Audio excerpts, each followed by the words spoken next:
the body of a dead person. That's considered very inauspicious. One thing, the dead body is in itself inauspicious. Hare Krishna. And the smoke coming from it is also not a good smell. Some things when burned smell nice. Most things when burned don't smell very nice. But some things, agarbatti is particularly made to smell nice. Of course, some agarbattis, they smell horrible, the cheap ones, but it's supposed to smell nice. It's supposed to be made from a basis of cow dung. Apparently, some of them use pig's stool, according to the advertisement in the ISKCON World Review. But maybe that's why it doesn't smell so good. But agarbatti, that's considered auspicious because it smells very nice. It becomes something favorable. It should be used in the service of Krishna. That should be used in the service of Krishna. Whereas if the smoke from a dead body touches your body, you become impure. You can't worship Krishna unless you take a bath and change your clothes.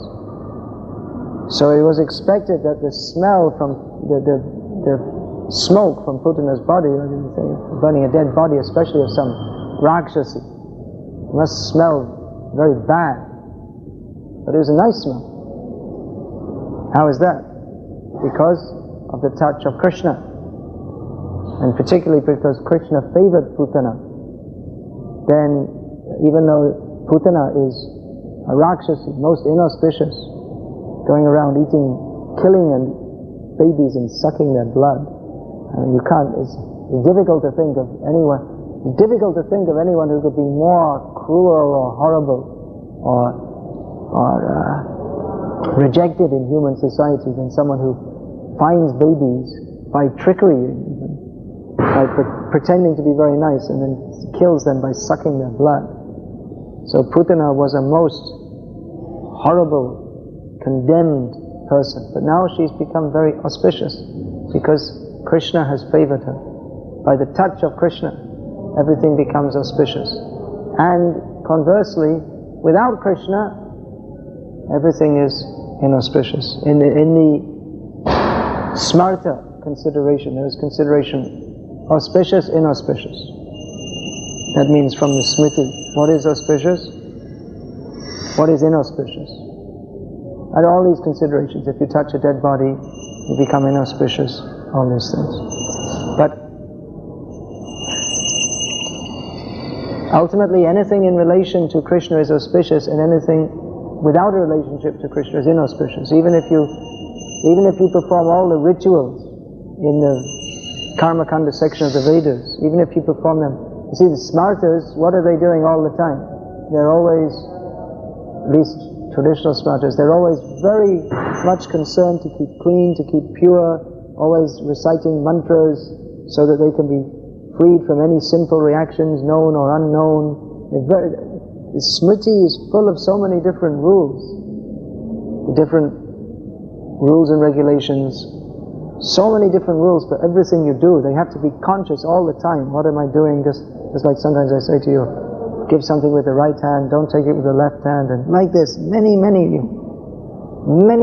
small rules. Because if you don't follow these rules, then you become contaminated, you become inauspicious. But actually their whole existence is inauspicious if they're not devotees of Krishna. Even the smartas, they also chant the name of Vishnu regularly because they think that Shastra says, by chanting the name of Vishnu you become free from sins. So they take it as a kind of bath cleaner or something like this. We shall use it. You have Vim in India now? It's like, they take Vishnu's name like Vim. You use it for cleaning up. I did so many sins, okay, Vishnu, Narayana. Now I become free from sins. Until next time I sin. So again we'll say. So actually they're chanting, some auspiciousness is there, but not fully. Because then they're not chanting in such a way that is pleasing to Krishna. Jagadananda Pandit says that Ashadu Sange Bhai Krishna Nam Nahi Hai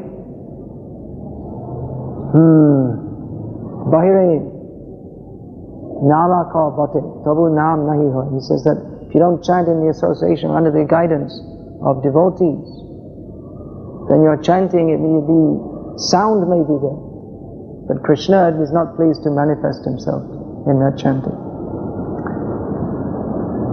So however auspicious you may be, that's all on the material platform. That will help you on the material platform. That may help to keep you pure on the material platform, so that you can maybe go to the heavenly planets or whatever your desire is. But it doesn't lift us to the spiritual platform simply by following those rules and regulations. The spiritual platform means to please Krishna. That is the crux of what is spiritual and what is not. Often we hear this talk, material, spiritual. In the Western countries especially, they have the idea that materialist, someone will say, well, I'm not a materialist. It means I'm not interested in fast cars and a big watch, and they think I'm a spiritual person because I'm not interested in all these things. But that in itself, that may be good. That means you're not overly or grossly attached you're attached to gross material objects, but one may be attached, he must be attached on another platform of materialism if he's not attached to Krishna, because simply by not being attached to opulence, you don't lift yourself to the spiritual platform, which is to be attached to Krishna. So they may be attached to not being grossly materialistic and proud of that.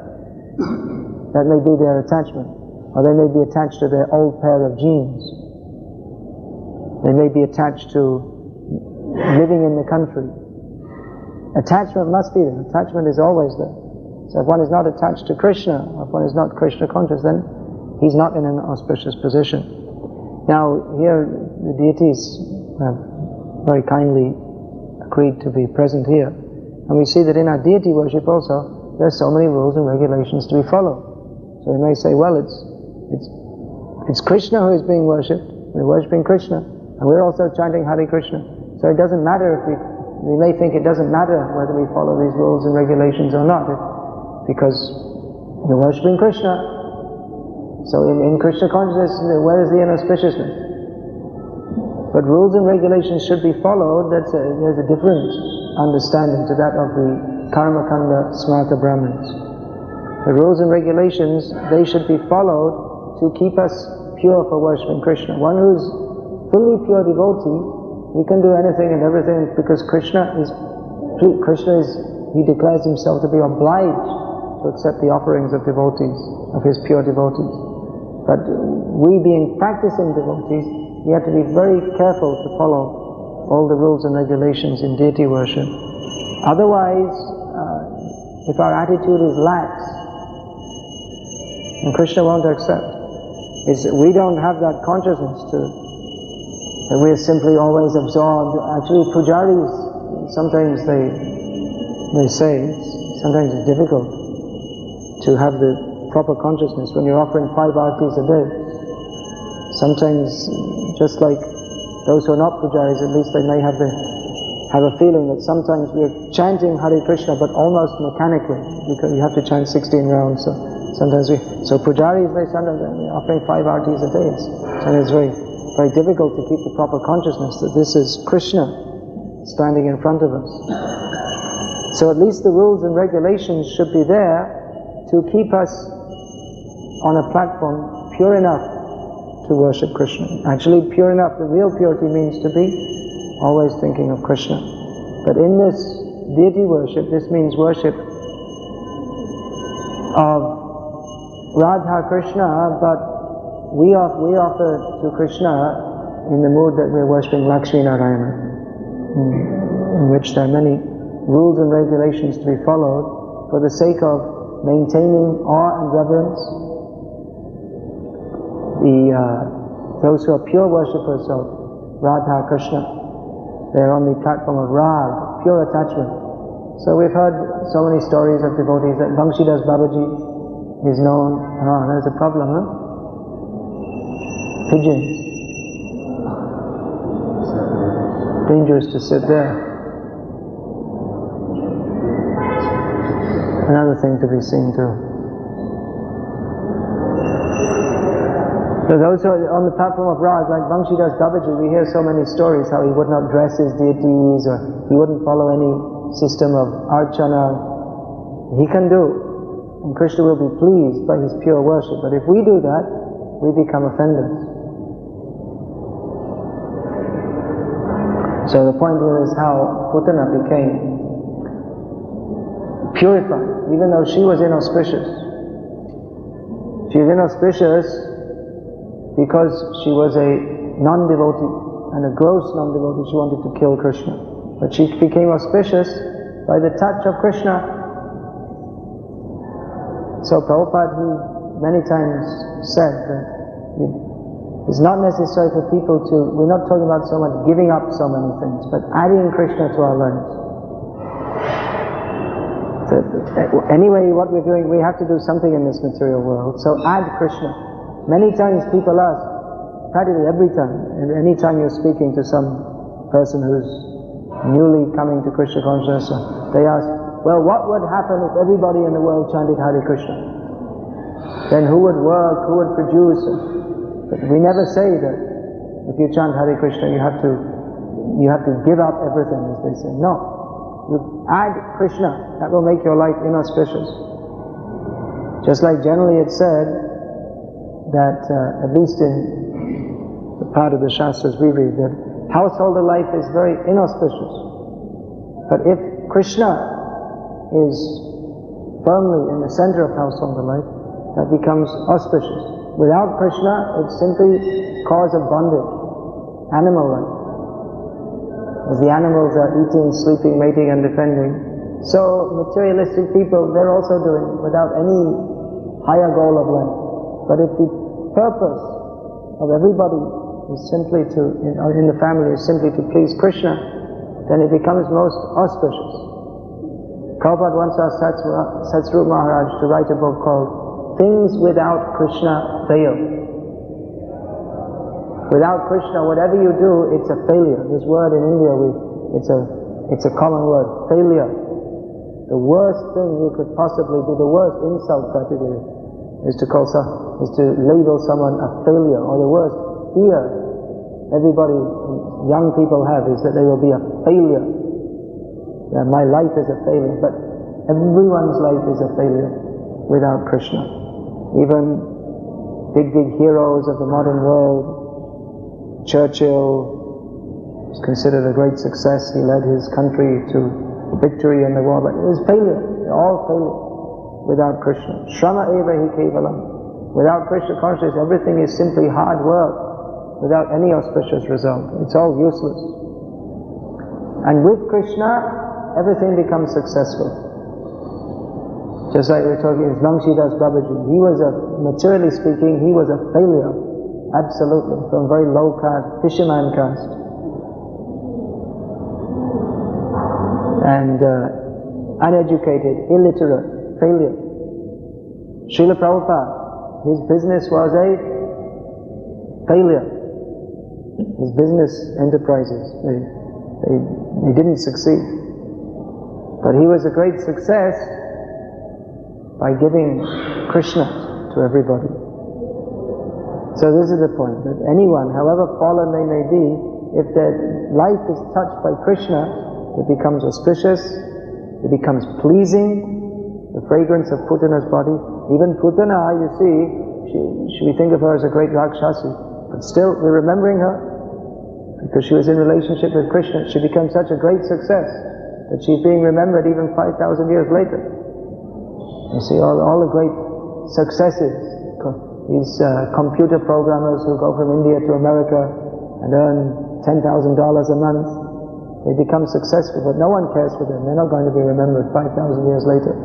But Putana, kirtir yatsya sajivati, Prabhupada used to quote, that one who has fame, he continues to live. So Putana, her life became successful. By what? By little feeling of maternal affection she had for Krishna. Even it wasn't full. There was more anger towards Krishna. There was more bad feeling towards Krishna. But little spark of good feeling towards Krishna. And Krishna was so merciful that he accepted that. He accepted the good quality of Putana. Of course, that was Putana's good fortune by the causeless mercy of Krishna.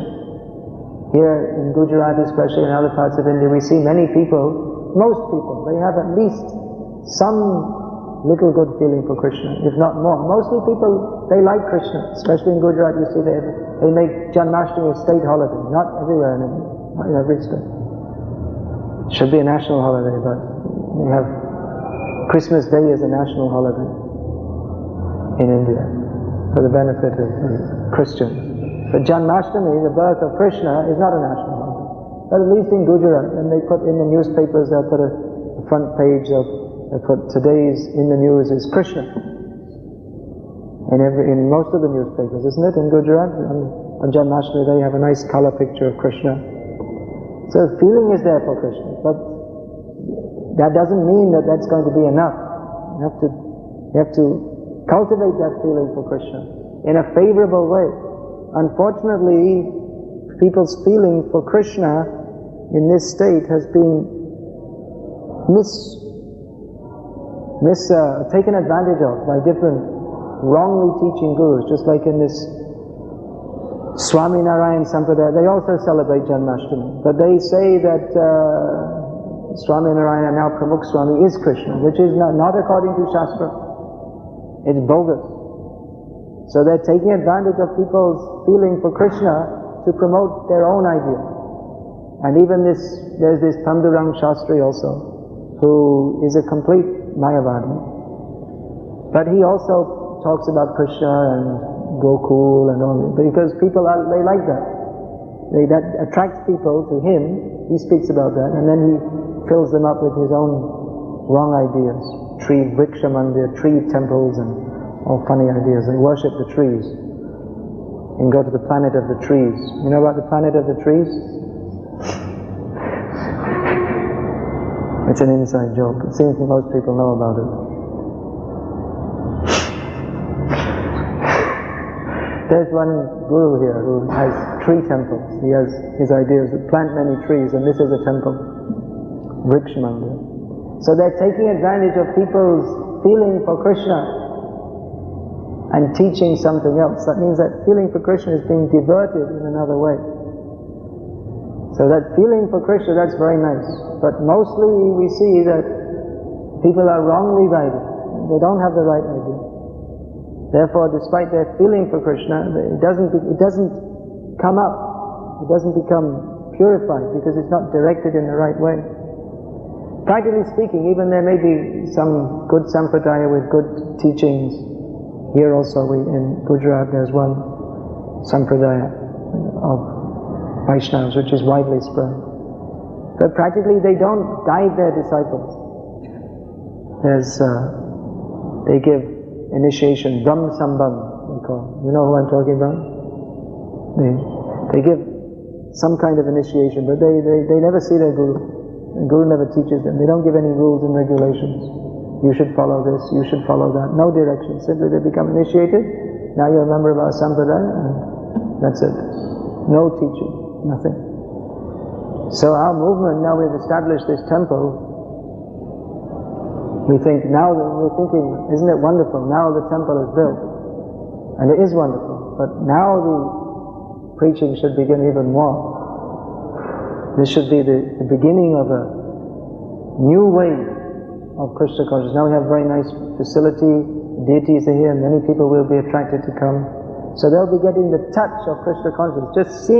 Just having the darshan even once will save people from going to hell. Will give people some idea of Krishna. But to really bring them in, change their lives, it's a big job. It's not a small thing to make people take up the chanting of Hare Krishna regularly, to have them follow all these principles, offer their food to Krishna, to get on this right path back to Godhead. And then even then, when people come in, so much guidance is needed to keep them on the right path, and there's so many different ways people can deviate this way, that way, and the other. So this temple should be, now we should offer ourselves to Krishna. Now this temple is built. How we will serve Krishna? By bringing people, inviting them to come, preaching to them Krishna consciousness, setting a good example, for others, so that they'll be pleased to follow. If the temple may be very nice, but if we ourselves don't behave properly or don't interact with people very nicely, they won't be inspired. But if we, as they expect, we're coming to the temple, now the whole Baroda is just a big pit of anxiety. Everyone is in anxiety, competition, everyone's struggling against everybody else. But they expect when we come to the temple, we will feel some nice, peaceful atmosphere, pure atmosphere. So that can actually be created if the devotees have this mood, just like the Vrajokasa, the residents of Vrindavan, who are simply thinking how to please Krishna.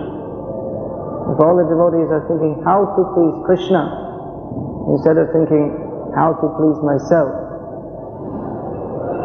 that in itself, by that touch of Krishna consciousness in our lives, that in itself will be most purifying.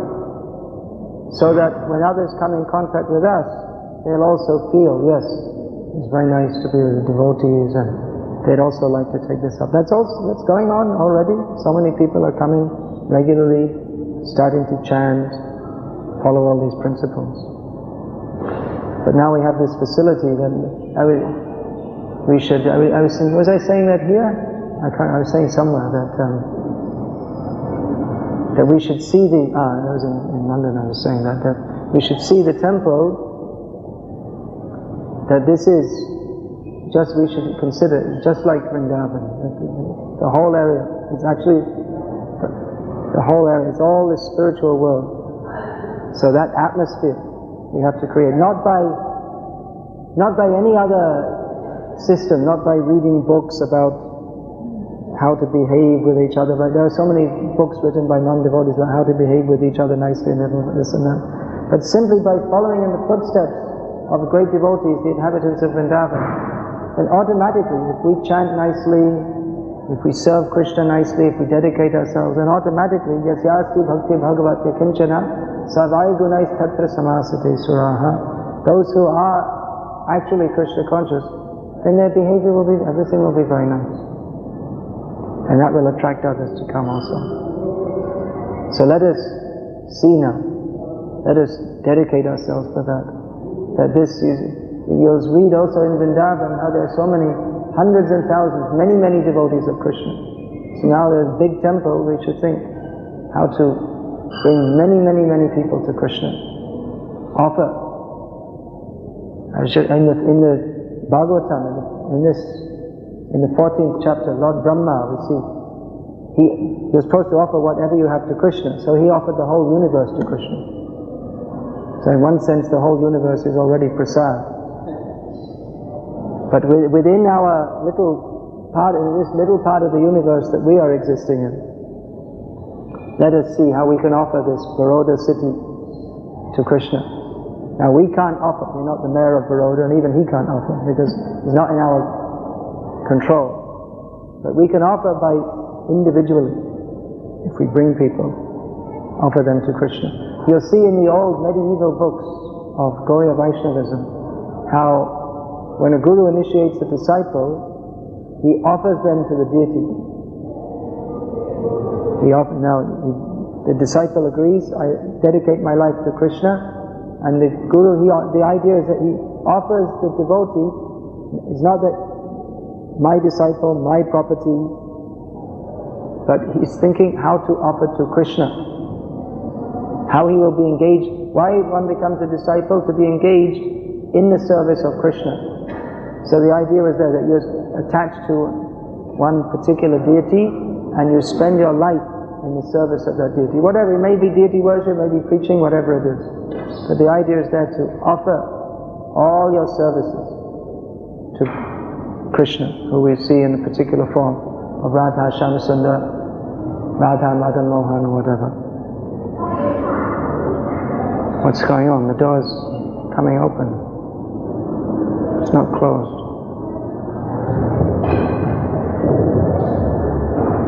There are many things to be got together. So in the modern age, the most important service is that of preaching, which means bringing people to Krishna.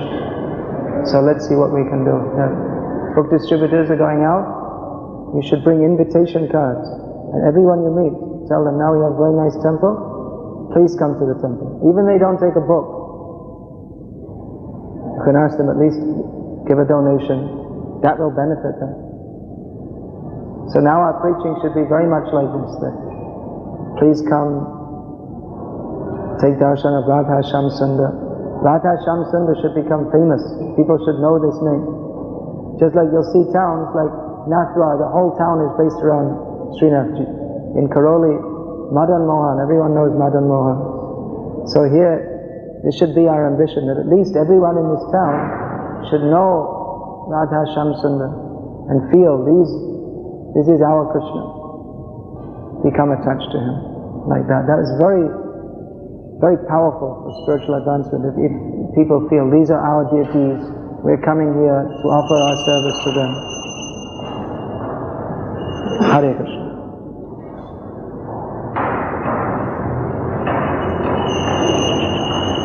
So, any question?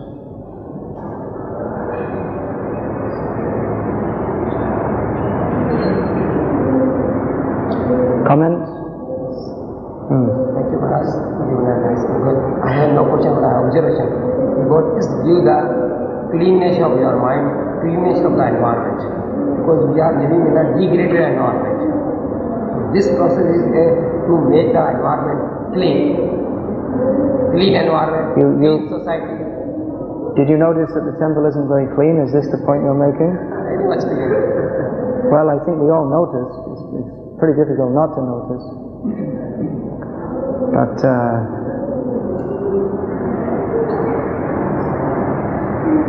it will be seen to. But just now, we just opened the temple. We didn't have a big temple like this to keep clean previously. We've just been in the middle of a huge festival which is going on day and night, as you may also have noticed. So we have some things to catch up on, of which cleanliness should be the foremost. That we should definitely see to. Without cleanliness, then everything is horrible. Without cleanliness, there's no question of Krishna consciousness. For Banshidas Babaji, it may be different, but for us, we have to keep very clean.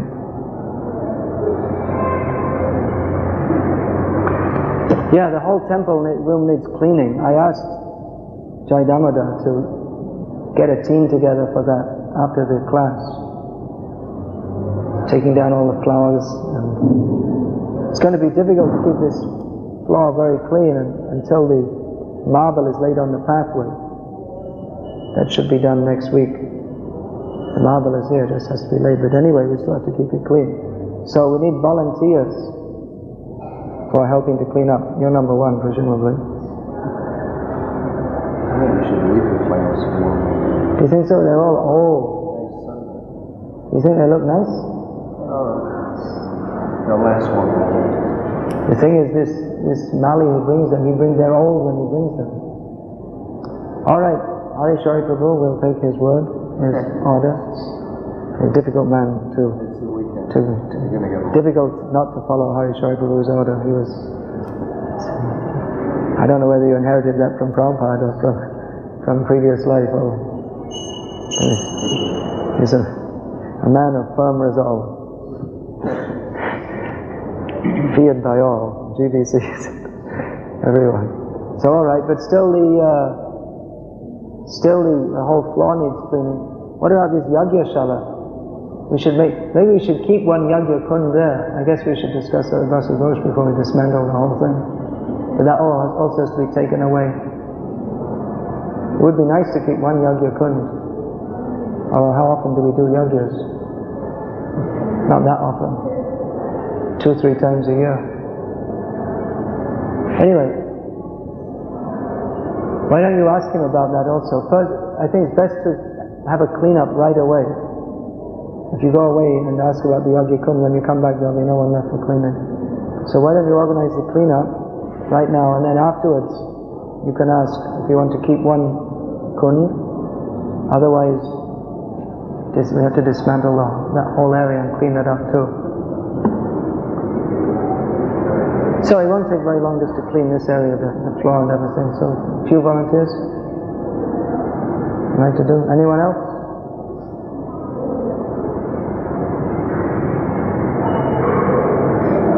Can do? Okay, so you would like to help also? Saf Kannaka?